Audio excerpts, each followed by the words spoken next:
주여 우리의 생각지도 못하고 눈으로 거리지도 못하고 보지도 못하고 마음으로 생각지도 못한 어마어마한 축복을 주님께서 예비하고 있는 줄 믿습니다.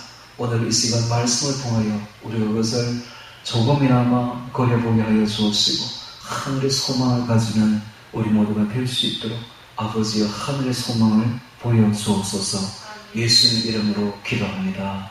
아멘.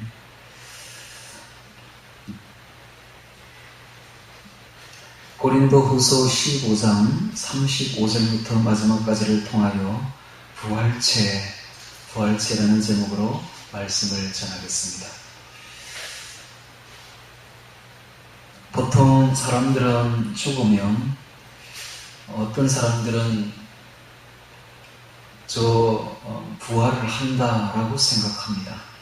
그래서 부활을 어떻게 하는가라고 생각하니 보통 유대인들은 부활체가 현재 육신과 똑같을 것이다 라고 동일하다고 그렇게 생각해요. 애국인 역시 똑같을 것이다. 현재와 완전히 똑같을 것이다. 그렇게 생각합니다. 그런데 성경은 뭐라고 말을 하느냐 하면 우리의 지금의 육신과 전혀 다르다라고 지금 이야기를 하고 있는 것입니다. 그러면 고린도전서 15장 부활장에 나오는 이 35절 이하에는 장래에 앞으로 우리의 몸이 어떻게 될 것인가에 대해서 아주 상세하게 기록하고 있습니다. 여러분 이 기록을 보면 우리가 앞으로 어떻게 될 것인가 훤히 알 수가 있죠. 같이 보면서 이 참 우리의 소망스러운 이 복된 미래, 우리의 소망을 가지도록 하겠습니다. 자, 35절 이하를 봅니다. 누가 묻기를 죽은 자들이 어떻게 다시 살며 어떤 몸으로 오느냐 하고 물을 것인데, 자, 어리석은 자여 너의 뿌리는 씨가 죽지 않으면 살아나지 못하겠고 부활체의 성질이죠. 또 너의 뿌리는 것은 장래 형체를 뿌리는 것이 아니요 다만 밀이나 다른 것의 알갱이 뿐이로되. 이 씨앗에 대해서 이야기를 하고 있습니다. 자연의 원리를 가지고 이야기를 하는데 씨앗은 씨앗과 똑같은 것을 맺지 않습니다. 씨앗을 이렇게 뿌리면 씨앗과는 완전히 다른 형태의 식물이 자라나죠. 씨앗은 둥글둥글했는데 자라나는 건 뿌리도 있고 줄기도 있고 잎도 있고 완전히 틀립니다. 이와 같이 우리가 지금 부활체를 앞으로 받게 되면 지금의 이 현재의 몸과는 완전히 틀린 그런 몸을 가지게 될 것이다. 그런 이야기입니다. 즉 씨가 죽어서 아름다운 열매를 맺듯이 해마다 봄이 되면 죽었던 것이 다시 움트고 살아나는 그런 광경을 보면서 의심 품으면 안 된다는 이야기를 하고 있습니다. 너희가 뿌리는 것은 장래 형체를 뿌리는 것이 아니요 다만 밀이나 다른 것의 알갱이 뿐이로되. 38절에 하나님이 그 뜻대로 저에게 형체를 주시되 각 종자에게 그 형체를 주시느니라 라고 말함으로써 앞으로 우리가 가질 그 부활체는 누가 주시는가 라는 문제입니다. 누가 주시는가 하면 바로 전능하신 하나님이 그 뜻대로 우리에게 부활체를 주신다는 이야기입니다. 그러므로 부활의 전체 주관자는 바로 하나님이시며 하나님의 주권적인 섭리로 부활체가 되는 것이죠. 자, 그래서 어떤 부활체를 주시는가 39절에 봅니다. 육체는 다 같은 육체가 아니니 하나는 사람의 육체요 하나는 짐승의 육체요 하나는 새의 육체요 하나는 물고기의 육체라. 자, 이것은 사람의 육체도 있고 짐승의 육체도 있고 또 새의 육체도 있다 함으로써 땅에 사는 생물이 있고 하늘에 날아다니는 생물이 있고 또 물에서 사는 생물이 있듯이 40절에 보면 하늘에 속한 형체도 있고 땅에 속한 형체도 있으나 하늘에 속한 자의 영광이 따로 있고 땅에 속한 자의 영광이 따로 있으니 라고 말함으로써 앞으로 우리가 가지게 될 이 부활체는 땅에서 사는 것이 아니라 저 신령한 하늘나라에서 살 것이기 때문에 저 신령한 하늘나라에 맞게끔 변화된다는 겁니다. 우리가 영원히 땅에 살 것이 아니죠. 저 하늘나라 가서 살아야 됩니다. 그러므로 하늘나라에 딱 맞게끔 그렇게 완전히 우리의 몸이 변화되어 버린다는 사실입니다. 자, 41절에 보면 해의 영광도 다르며 달의 영광도 다르며 별의 영광도 다른데 별과 별의 영광이 다르도다. 죽은 자의 부활도 이와 같으니 라고 말함으로써 부활체도 다 다양성을 가지게 될 것임을 이야기를 하고 있습니다.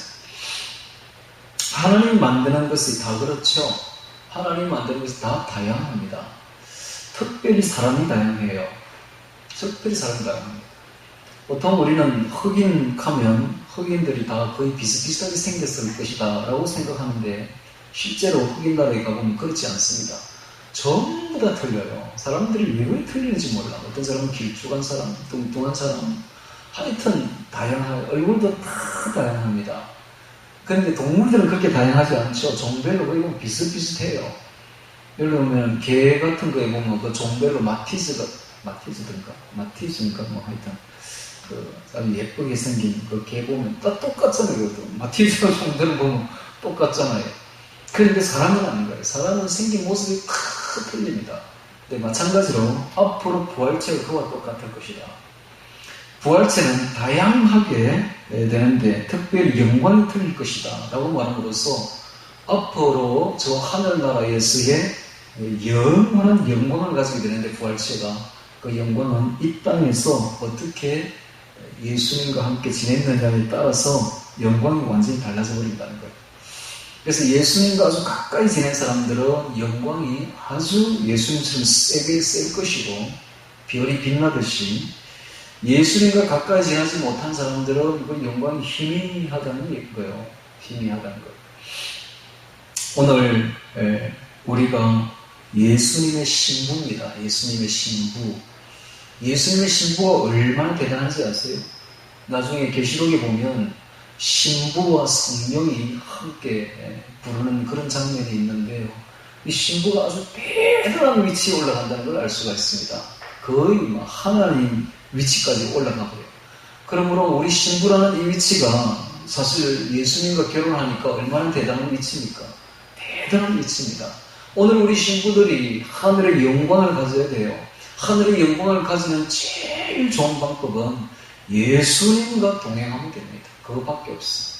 늘 예수님과 이야기하고 예수님 가까이 가고 예수님과 함께 있으면 그 사람의 영광이 제일 세워지는 것입니다.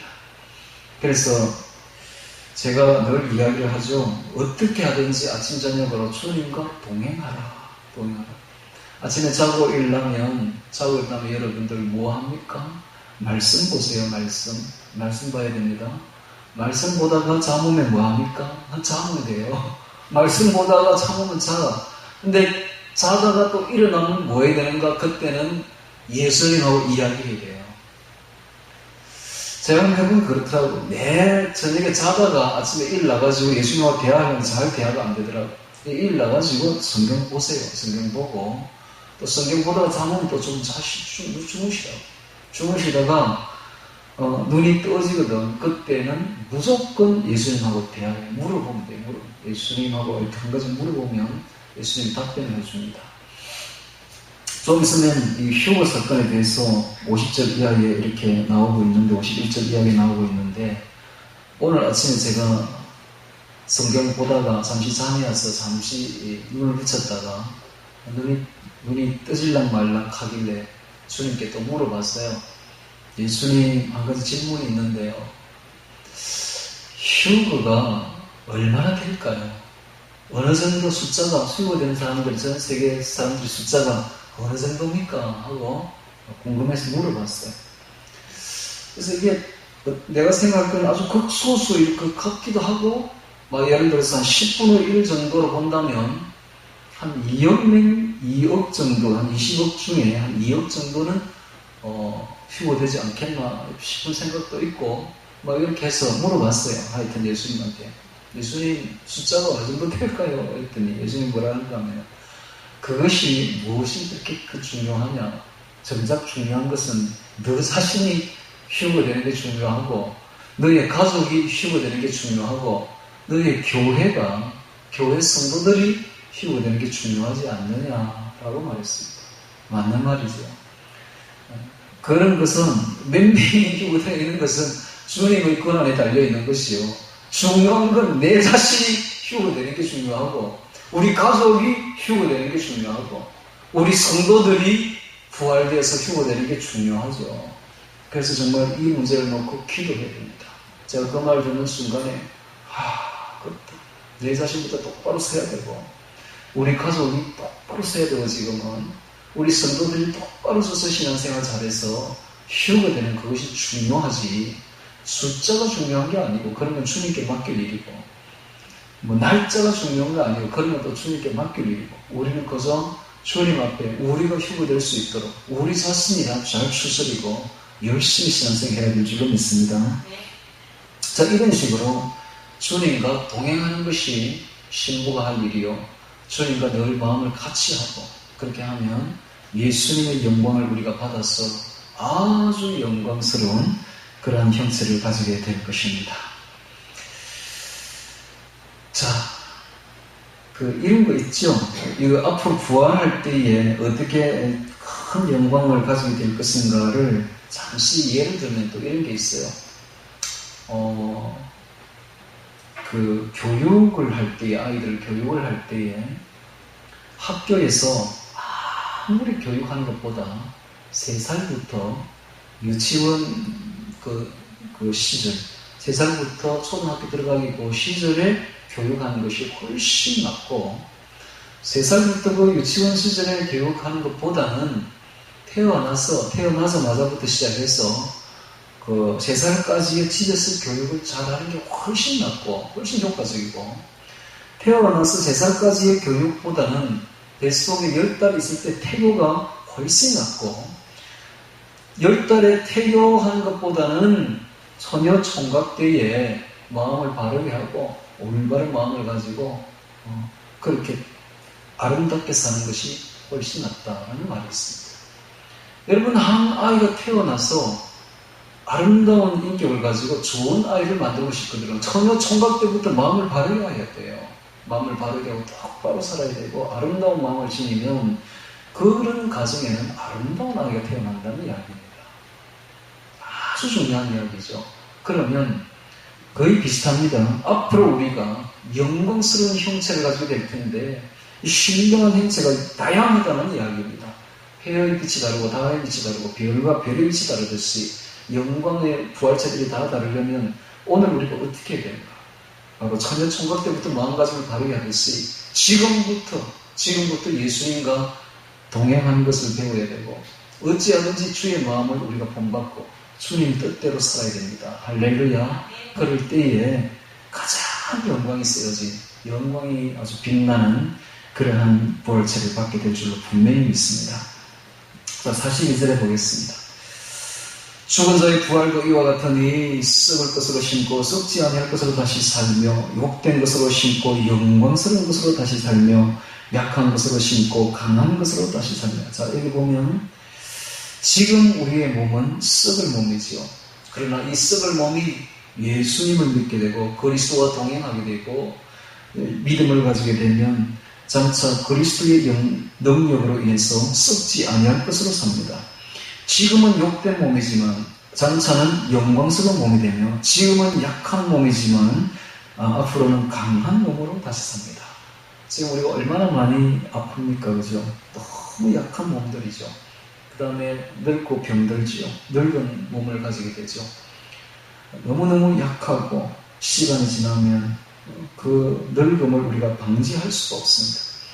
그래서 성경 고린도후서에 보면 우리의 겉모습은 후패하나 우리의 속은 날개 새롭도다 했듯이 우리의 겉모습은 늙고 병들어서 정말 후패해져 가고 있으나 우리의 속은 날로 새로워집니다. 그래서 앞으로 이 새로워진 우리의 속사람처럼 이 속사람이 부활의 몸을 입게 될 때는 영광의 몸을 입게 될 것임을 우리는 믿어 의심치 않는 것입니다.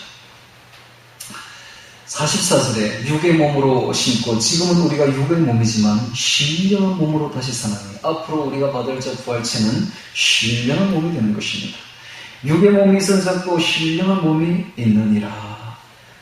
우리는 아담의 후손으로서 아담은 우리에게 육의 몸을 주었지만 장차 저 두 번째 오신 아담이신 예수님은 우리에게 신령한 몸을 주는 것입니다. 45절에 기록된 바 첫사람 아담은 산영이 되었다 한 것 같이 마지막 아담은 살려주는 영이 되었나니.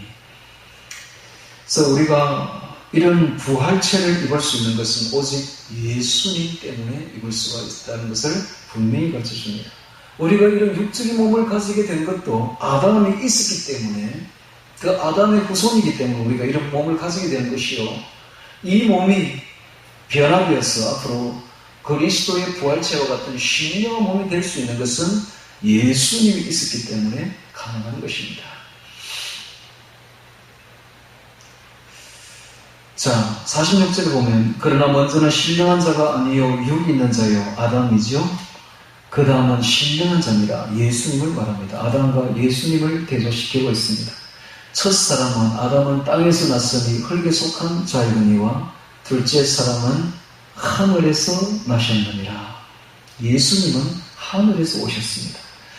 무릇 흙에 속한 자는 저 흙에 속한 자들과 같고 무릇 하늘에 속한 자는 저 하늘에 속한 자들과 같으니 부활체가 어떤 성격을 가지고 있는가를 보여주는데 저 하늘에 속한 예수님과 같은 성격을 가지게 될 것이다. 즉 그리스도의 형상을 가지게 될 것이다 라는 이야기입니다.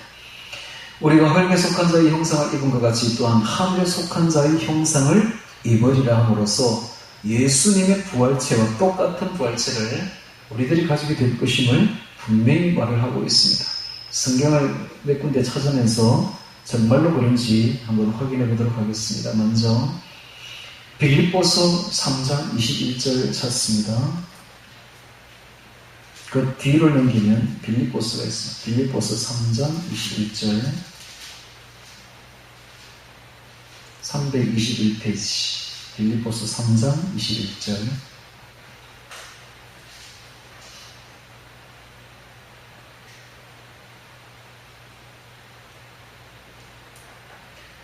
봉독해 드리겠습니다. 그가 만물을 자기에게 복종케 하실 수 있는 자의 역사로 우리의 낮은 몸을 자기 영광의 몸의 형체와 같이 변하게 하시리라. 마지막 날에 우리의 몸이 영화로운 몸이 될 것을 분명하게 말씀하고 있습니다. 이 말씀은 바로 거짓말하실 수 없는 하나님의 말씀이므로 우리가 반드시 우리의 낮은 몸을 예수님의 영광의 몸의 형체와 같이 변하게 하시겠다고 분명히 못 받고 있습니다. 그러므로 예수님이 이 땅에 뭐하러 오셨는가? 라는 문제입니다. 예수님이 이 땅에 오신 것도, 예수님이 십자가를 지신 것도, 예수님이 부활하신 것도, 성천하셔서 앞으로 재림하실 것도 전부 다 우리를 위합니다. 우리를 변화시키고 우리를 영광스럽게 만들어서 신령한 몸으로 만들어서 영원히 예수님과 함께 살게 하기 위해서 그렇게 하셨다는 것입니다. 예수님이 큰 계획을 가지고 있었어요. 예수님은 어떤 계획을 가지고 있었는가? 거대한 교회당을 지을, 그래서 어마어마한 세계적인 종교를 만들 그런 계획이 아니었습니다. 그런 것은 안중에도 없습니다. 예수님은 교회당 건물 같은 것에는 그 관심도 없는 거예요. 예수님은 어디에 관심이 있는가? 바로 우리에게 관심이 있습니다. 우리 자신에게. 앞으로 이 몸을 예수님처럼 변화시켜서 영광스러운 몸으로 만들어서 영원한 삶을, 영원한 생명을 줄 그런 계획을 가지고 오신 것입니다. 할렐루야. 그게 중요합니다. 그게 중요합니다. 그래서 오늘날 교회들은 뭘 좀 깨달아야 돼요. 교회 건물이 중요한 거 아닙니다. 마지막 때입니다. 왜 교회 건물에다 치중합니까? 주님은 그런 것에는 관심도 없다니까. 주님이 관심을 가지는 것은 이 땅에 아무것도 없습니다. 오직 우리에게 관심이 있어요. 할렐루야. 우리에게 관심이 있어요. 앞으로 주님은 우리의 몸을 완전히 변화시킬 것입니다. 그리스도의 몸과 같이 변화시켜서 영광의 형상으로 주님과 같이 그렇게 부활시킬 것을 분명히 이야기를 하고 있습니다. 또 한 군데 더 찾겠습니다. 이번에는 요한 1서 3장 2절입니다. 요한 1서 3장 2절.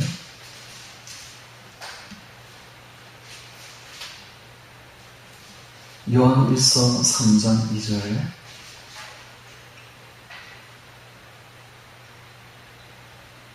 자, 389페이지 요한 1서 3장 2절 3절 제가 봉독하겠습니다.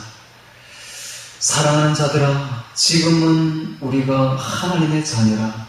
장래에 어떻게 될 것은 아직 나타나지 아니하였으나 그가 나타내심이 되면 우리가 그와 같을 줄을 아는 것은 그의 계신 그대로 볼 것을 인함이니 주를 향하여 이 소망을 가진 자마다 그의 깨끗하심과 같이 자기를 깨끗하게 하느니라. 자, 다시 한번 보겠습니다. 2절에 보면 장래에 그가 나타내심이 되면 우리가 그와 같을 줄을 아는 것은 그와 같은 예수님처럼 되어버리는 거예요. 예수님처럼 됩니다. 제가 이 구절을 예수님 믿고 난 지 얼마 있지 않아서 성경을 공부하다가 이 구절을 보고 깜짝 놀랐어요. 우와, 이렇게 되나? 우리 예수님이 누굽니까? 예수님이 신이지 않습니까? 예수님이 하나님이에요. 하나님처럼 되는데 우리가 하나님 모습을 가지게 되는데 우리가 이 어마어마한 이야기예요. 이거 다른 종교에 있다가 오는 사람들 이거 보면요 뒤로 자빠질 이야기야. 이거 완전히 이거 엄청난 소망을 예수님이 지금 불어넣어주고 있는 것입니다. 주님처럼 됩니다. 주님의 영광의 몸처럼 우리가 변화되는 것입니다. 그러므로 얼마나 예수님이 우리에게 향한 계획이 큰지를 알아야 됩니다. 이 땅에 관심을 가지지 마세요. 저 하늘에 관심을 가지세요. 저 하늘에서는 어마어마한 계획을 가지고 있습니다. 그러므로 주를 향하여 이 소망을 가진 자마다 어떻게 합니까? 그의 깨끗하심과 같이 자기를 깨끗하게 한다는 거예요. 죄 가운데 머물러 있으면 안 됩니다. 죄에서 떠나야 돼요. 죄에서 떠나서 깨끗하게 해야 돼요. 오늘 우리 찬송가 불렀지요. 물 가지고 날 씻든지 불 가지고 날 태우든지 내 안가박 다 닦으사 내 모든 죄에 멸하소서. 이거 우리의 기도가 되어야 됩니다. 솔직히 우리 매일매일 죄 속에 살고 있으면 우리 지은 죄를 돌아보면 완전 새까맣잖아요. 우리 큰 죄를 어떻게 하겠습니까? 그러나 주님께서 우리의 모든 죄를 다 멸하시려고 이 땅에 오셨습니다. 죄 문제가 제일 중요해요. 죄를 다 멸할 때에 오늘 우리가 이 소망을 가진 자마다 그의 깨끗하신 것 같이 깨끗하게 해야 됩니다. 그럴 때에 주님께서 주님의 그 몸과 같이 그와 같이 우리가 될 것을 우리가 믿어 의심치 않습니다. 자, 다시 성경 고린도전서로 넘어오겠습니다.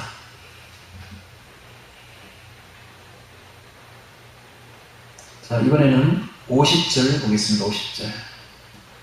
형제들아, 내가 이것을 말하노니 혈과 육은 하나님 나라를 유업으로 받을 수 없고 썩어진 인간의 육체로는 부활체를 절대로 입을 수가 없습니다. 또한 썩은 것은 썩지 아니할 것을 유업으로 받지 못하느니라. 그럼 어떻게 51절에 나옵니다. 보라, 내가 너희에게 비밀을 말하노니 우리가 다 잠잘 것이 아니요 마지막 나팔에 순식간에 혼련이 다 변화하리니. 마지막 나팔에 우리가 변화한다 그랬습니다. 재림 때죠. 재림 때에 죽은 자들이 먼저 무덤을 열고서 변화되어 부활체를 입고서 흰옷을 입고 빛나는 흰옷을 입고 영광의 몸이 되어서 공중에 주님께로 올라갈 것이요 그와 거의 동시에 살아있는 우리들도 변화되어 버린다는 것입니다. 언제 변화되는가? 바로 마지막 나팔에 변화된다는 이야기입니다. 마지막 나팔이 나오는데 이 마지막 나팔은 바로 유대인의 나팔절 관습을 보면 거기에 나와 있습니다. 유대인들이 나팔절에 몇 번을 부르냐 하면 33번을 불어요. 첫날. 둘째 날에도 33번을 부릅니다. 셋째 날에도 33번을 부르는데 셋째 날 마지막 나팔이 있는데 그게 100번째 부는 나팔이에요. 99번이 지나고 100번째 부는 것을 마지막 나팔이라고 하는데 이 마지막 나팔은 지금까지 불었던 나팔과는 완전히 다르게 붑니다. 숨을 있는 대로 들이쉬어가지고 크고 우렁차게 길게 할 수 있는 숨이 허락하는 한까지 길게 내뿜는데 이게 바로 마지막 나팔인 것입니다. 이것은 나팔절은 그러므로 재림을 상징하고 있으며 바로 이 나팔절이 상징하는 이 나팔 소리는 앞으로 예수님께서 재림하실 때에 분명히 나팔 소리가 들린다는 것을 알아야 됩니다.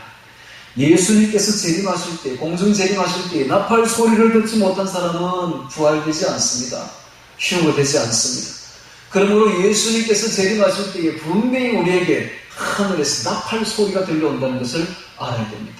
그 마지막 나팔 소리에 우리가 홀연히 순식간에 눈 깜짝할 사이에 갑자기 다 변화되어 버립니다.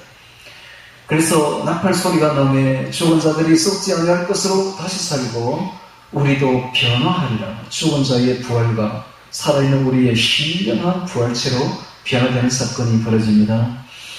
이 썩을 것이 불갑을 썩지 아니함을 입겠고 이 죽을 것이 죽지 아니함을 입으리로다.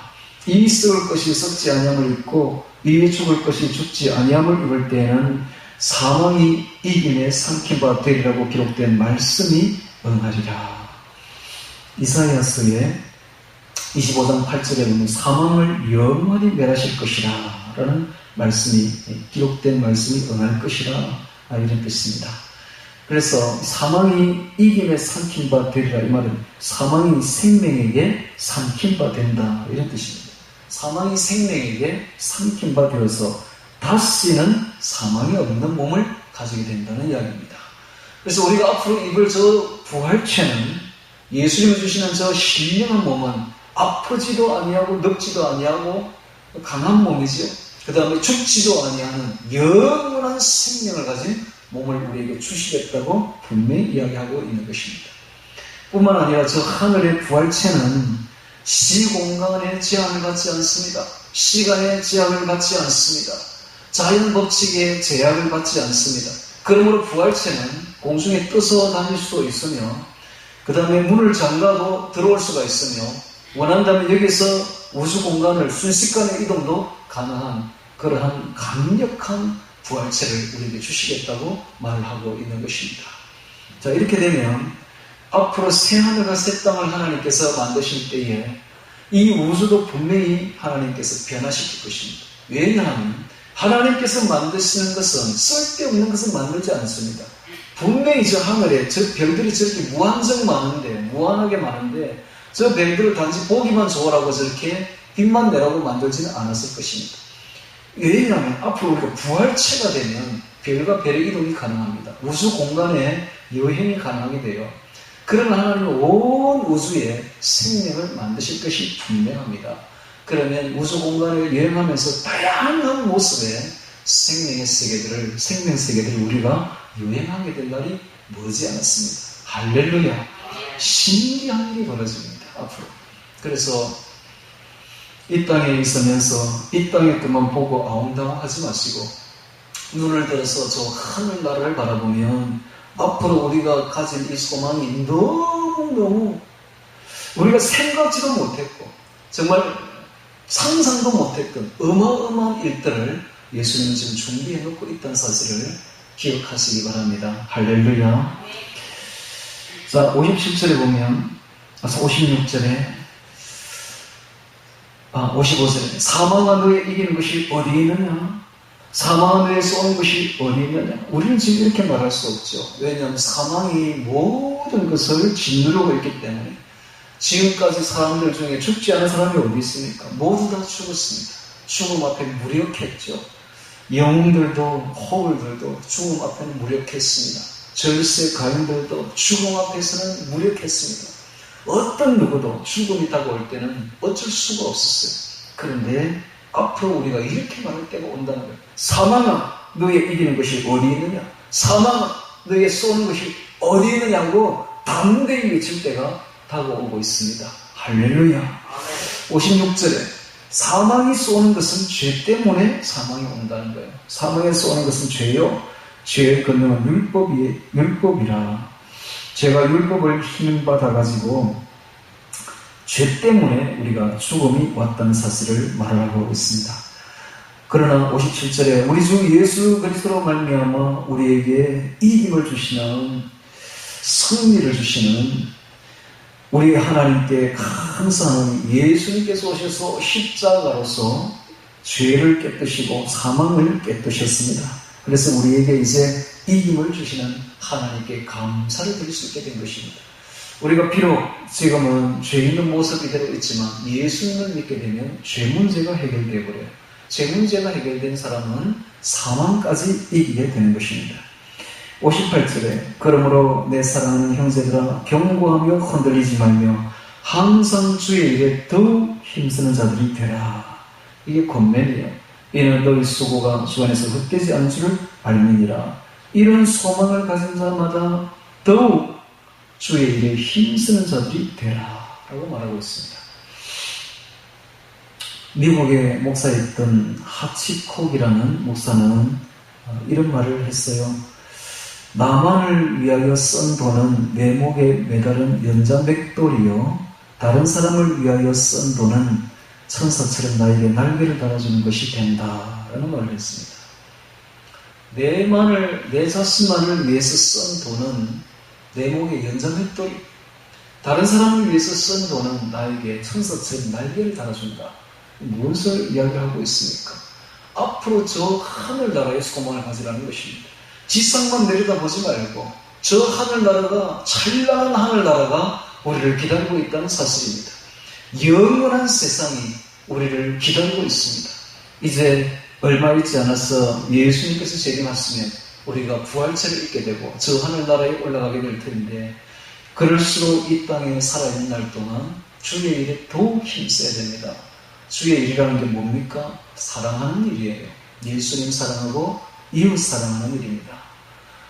물심양면으로 이웃 사랑하시고 예수님 사랑하셔서 저 하늘에서 영광의 형체를 다 받기를 주의 이름으로 축원합니다. 다 같이 오늘 말씀 부활체라는 말씀 기억하며 다 같이 기도드리도록 하겠습니다.